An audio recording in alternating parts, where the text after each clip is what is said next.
Alright, so this is the Saab 9.3 turbo that I was working on a couple days ago, putting the master cylinder and stuff on. So these emergency brake cables can be a pain in the butt. I want to try to show you my method of, well, taking the other one off first and then putting the new one on. So taking it off, you're going to have all of this already mounted in place. This I forget the name of these. It goes off inside of here on this back side of this bracket, through the hole behind the bracket.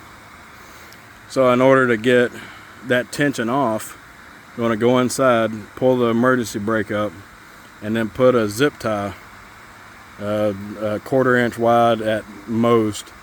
But I think this one that I use is 5 mil.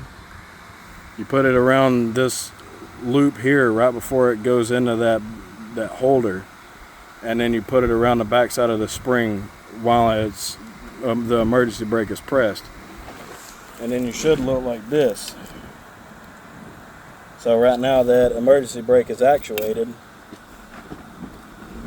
and you can slide that pin right out of there. So going back in is a little bit tricky because there's nothing that you can pull on to be able to relieve that tension. This is all the way out. This is really hard to do with one hand. So anyways, this is all the way out. There's no possible way your fingers are going to be able to pull it in there. So you take a flathead screwdriver. It doesn't have to be a huge one because that's not a lot of spring tension.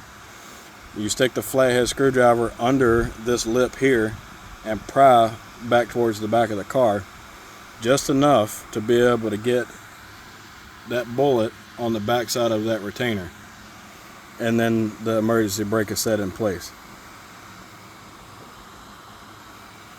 Doing the rest of it is pretty basic. You start your bleed process from the right rear, then the left rear, the right front, and the left front.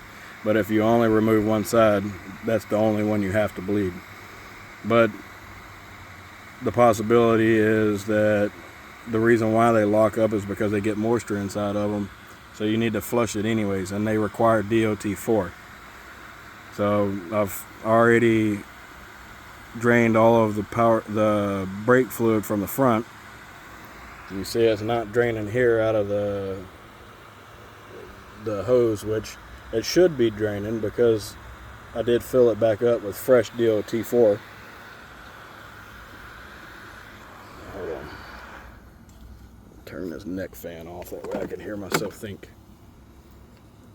Anyways, I filled it back up with fresh DOT4 and it's not leaking out, so I probably have a stopped up hose, and I may very well go ahead and replace the back two hoses since I'm replacing the back two calipers. So the initial issue with this is it's not relieving pressure on the back while he's driving, and it ended up hydro locking.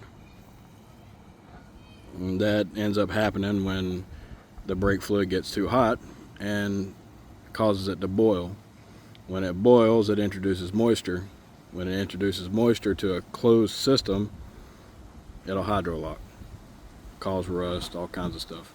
So if it does do that to you, you know that you have something causing this issue, and it could very well be a hose, bad caliper, bad master cylinder, bad ABS pump. The possibilities are endless. But I want to try to show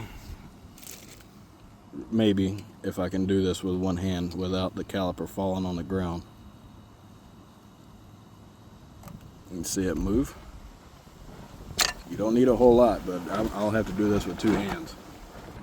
Alright, that was pretty quick. It took me about 2 seconds to put it on there, but I did it exactly how I said I was going to, and put the screwdriver in there, pulled slightly, put the barrel back behind here.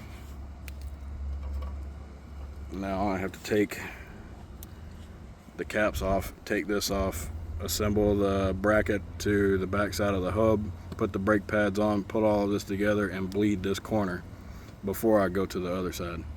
But I think before I do that, I'm going to go ahead and replace this hose because why not? I'm already here.